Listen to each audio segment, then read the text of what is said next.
আসসালামু আলাইকুম। আমি অনেক দিন যাবৎ ভিডিও দেই না, তো আজকে একটা ভাবলাম ভিডিও দেই। সবাই কেমন আছেন? আলহামদুলিল্লাহ, আমার শরীরটা ভালো আছে, কিন্তু মনটা খুবই খারাপ আর মানসিকভাবে অনেক টেনশনে আছি। আমার হাজব্যান্ডের বাসা নিয়ে প্লাস আমার বাবার বাড়ি নিয়ে অনেক টেনশনে আছি। সবাই আমার জন্য প্লিজ একটু দোয়া করবেন, আমার পরিবারের জন্যও দোয়া করবেন, আমরা যেন এই বিপদ কাটিয়ে উঠতে পারি।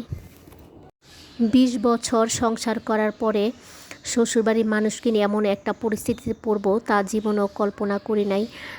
যে আমার হাজব্যান্ড মানে অনেক ভালো মানুষ, সে অন্ধের মতো নিজের ভাইকে বিশ্বাস করে তার জীবনের সব কিছু তার ভাইকে দিছে। সে আজকে তাকে সব কিছু থেকে বঞ্চিত করতে চায়। যাই হোক, জোর যার মুল্লুক তার, সব আল্লাহর কাছে বিচার দিয়ে দিলাম। আমার হাজব্যান্ডের মতো মন মানসিকতা জীবনে মনে হয় কোনো মানুষেরই নাই, কারণ তারা ব্যবসা থাকা অবস্থায় তাদের যৌথ বিজনেস ছিল। এই বিজনেস থাকা অবস্থায় আমার হাজব্যান্ড বিশ্বাস করে তার বড় ভাইয়ের নামে সব জায়গা জমি যা আছে সব তার বড় ভাইয়ের নামে রাখছে। সে একটা টু শব্দ করে নাই, তো বিশ্বাস করছে আচ্ছা সমস্যা কি, ভাইয়ের নামে জায়গা জমি রাখতেছে রাখুক, ভাই তো আমাদেরকে সবাইকেই তো সুন্দর মতো দিবে, কারণ বিজনেস তো আমাদের সবারই একসাথে বিজনেস। এটা তো বাপের সম্পদ বিক্রি করে সে বিজনেসটা করছে, তো সবাইরই তো এটা সমান অধিকার।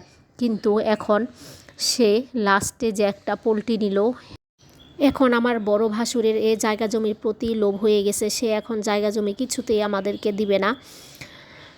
তো এগুলো নিয়ে সংসার অনেক ঝগড়াঝাটি অশান্তি। আমার হাজব্যান্ড কিচ্ছু বলে না, আমার হাজব্যান্ড চুপ করেই থাকে। সে বলে যে উপরে আল্লাহ একজন আছে, আল্লাহ এর বিচার করবে, শুধু আমার হাজব্যান্ড এইটাই বলে, সে ঝগড়া করে না। আমার ভাসুরের নামে প্রায় 7 বিঘা জায়গা রাখছে আমার জামাই, তাকে বলছে তার নামে রাখার জন্য, সমস্যা নাই। এখন এই জায়গার একটা কানাকুড়ি জায়গাও আমাদের দিবে না। আর এমনকি আমার শ্বশুরেরও প্লাস মানে প্রায় 21 বিঘার মতো জায়গা আছে। এখন এই জায়গার উপরেও সে ক্ষমতা খাটাতে চায়, সে এই জায়গার থেকেও জায়গা নেবে।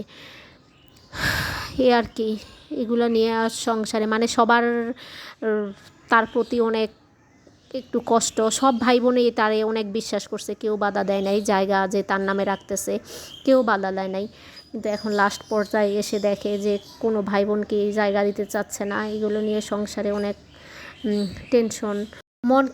মনকে শুধু একটা জিনিস দিয়ে শান্ত করি যে দুনিয়াতে হয়তো সে আমাদের জায়গা জমি সম্পত্তি জোর করে দখল করতেছে, কিন্তু মৃত্যুর পরে তো সব আমাদের হিসাব দিতে হবে। সে কি হিসাব দিবে?